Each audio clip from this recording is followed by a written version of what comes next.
Hi viewers, welcome to my channel. இன்றைக்கி நம்ம sago fruit custard dessert இன்றைக்கி பார்க்க போகிறோம். வாங்க இதுக்கு தேவையான பொருள்லாம் என்னென்ன பார்த்துடலாம். முதல்ல நான் 1/2 லிட்டர் பாலை காய்ச்சி அதை ஆற வச்சுருக்கேன். அதுக்கப்புறம் ஒரு கிண்ணத்தில் தண்ணி வச்சு நல்லா சூடாக்கி அது கொதிக்கும்போது 200 கிராம் ஜவ்வரிசி அதில் கொட்டி நல்லா கிளறிக்கிட்டே இருக்கணும். கண்ணாடி பதத்துக்கு வர்ற வரைக்கும் நல்லா இதை கிளறி விட்டுக்கிட்டே இருங்க, இல்லாட்டி போனால் ஒன்றோட ஒன்று ஒட்டிக்கும். இப்போது இது கண்ணாடி பதத்துக்கு வந்துடுச்சு. நான் ஸ்டவ் ஆஃப் பண்ணிட்டேன். இப்போ இது கூட பச்சை தண்ணியை கலந்து இதை ஒரு ஸ்ட்ரெயினரில் ஸ்ட்ரெயின் பண்ணி நல்லா வடிகட்டி ஒரு கிண்ணத்தில் எடுத்து வச்சுக்கோங்க. இது போல் இது இப்படியே இருக்கட்டும், ஆறிக்கிட்டு இருக்கட்டும். நம்ம வேறு ஒரு கிண்ணத்தை எடுத்து அதில் 2 டேபிள் ஸ்பூன் கஸ்டர்ட் பவுடர் அதில் போட்டு அந்த கிண்ணத்தில் ஒரு அரை கிண்ணத்துக்கு காய்ச்சின பாலை ஊற்றி அந்த பாலை நல்லா கலக்கி விடுங்க.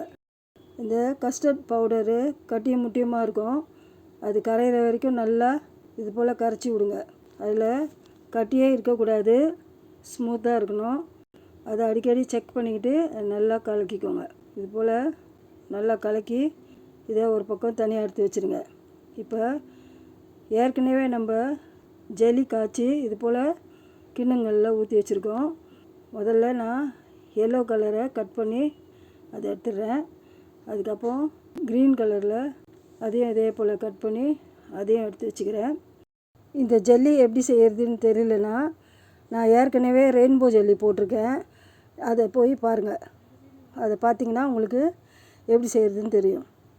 அதே போல் ரெட் கலரில் அந்த ஜெல்லியையும் நல்லா கட் பண்ணி அதையும் நல்லா எடுத்து வச்சிடலாம். இப்போ ஜெல்லி எல்லாமே ரெடியாக இருக்குது.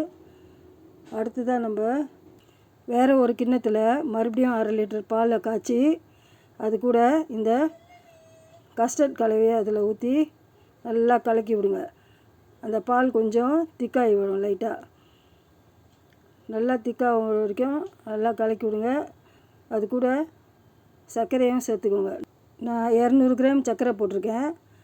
நீங்கள் உங்களுக்கு இனிப்பு அதிகமாக வேணுன்னா இன்னும் கொஞ்சம் போட்டுக்கலாம், அது உங்கள் விருப்பம்.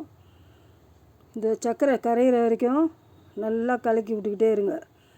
சர்க்கரை நல்லா கரைஞ்சி வரும்போது இந்த கலவை கொஞ்சம் திக்காகிடும்.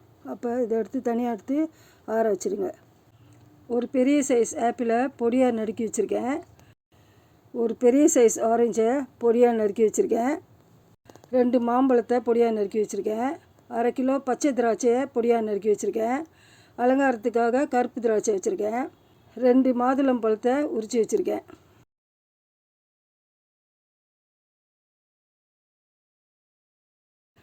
ஏற்கனவே 1/2 லிட்டர் பாலை காய்ச்சி அதை ஃப்ரீசரில் வச்சு நல்லா ஜில்லுன்னு ஆக்கி வச்சுருக்கேன். அதில் இப்போ நான் 200 கிராம் சர்க்கரையை போட்டு நல்லா கலக்கி வைக்கிறேன். அது நல்லா கரையணும். அது கரைஞ்சதுக்கப்புறம் வேறு ஒரு பாத்திரத்துக்கு இப்போ மாற்றிக்கலாம்.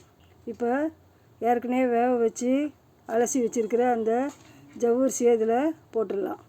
இதில் போட்டு அதை நல்லா கரைச்சி விடுங்க. அது தனித்தனியாக முத்து முத்தாக வரும். நல்லா அதை கட்டியெல்லாம் நல்லா உதிர்த்து விட்டு நல்லா இது போல் கலந்து வச்சுக்கோங்க. இப்போ நம்ம ஆரஞ்சு பழத்தை முதல்ல போட்டேன். அடுத்ததாக இது கூட ஆப்பிள் போட்டுக்கிறேன்.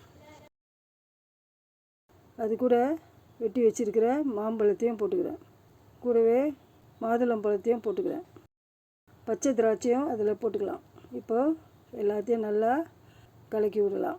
இப்போ எல்லா பழமும் நல்லா கலந்து வந்த ஏற்பாடு அந்த காய்ச்சி வச்சுருக்கிற அந்த கஸ்டர்டையும் ஊற்றிடலாம் அதுலேயே. இப்போ எல்லாத்தையும் நல்லா கிளறி விடணும். இந்த பால், கஸ்டர்டு, ஜவ்வரிசி, பழங்கள் எல்லாம் ஒன்றா சேர்ந்து நல்லா கலர்ஃபுல்லாக இருக்கும் பார்க்குறதுக்கு. இது கூட நம்ம ஏற்கனவே கட் பண்ணி வச்சுருக்கிற அந்த ஜெல்லிங்களெல்லாம் போட்டுடலாம். இப்போ நான் பச்சை ஜெல்லி போட்டிருக்கேன், கூடவே மஞ்சள் ஜெல்லி, அதுக்கப்புறம் சிகப்பு ஜெல்லி. நீங்கள் வேறு எந்த கலரில் ஜெல்லி செஞ்சாலும் அதில் அது போல் போட்டுக்கலாம். நான் 3 கலர் போட்டிருக்கேன், நீங்கள் 4-5 கலர் கூட போடலாம். இல்லை ஒரே ஒரு கலரில் ஜெல்லி செஞ்சு கூட அதில் போட்டுக்கலாம்.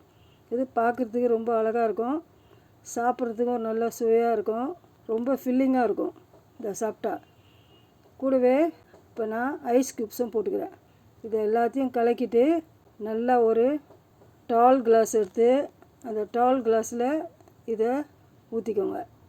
இப்போ பாருங்கள், அதில் இருக்கிற ஜெல்லி பழங்கள் எல்லாம் அதில் நல்லா தெரியும். இது போல் வச்சுட்டு மேலே டெக்கரேஷனுக்கு ஒரே ஒரு திராட்சை பழம் வச்சுருக்கேன். இதை நீங்களும் ட்ரை பண்ணிவிட்டு பிடிச்சிருந்தா லைக் பண்ணுங்கள், ஷேர் பண்ணுங்கள், கமெண்ட் பண்ணுங்கள். See you on my next video. Bye bye.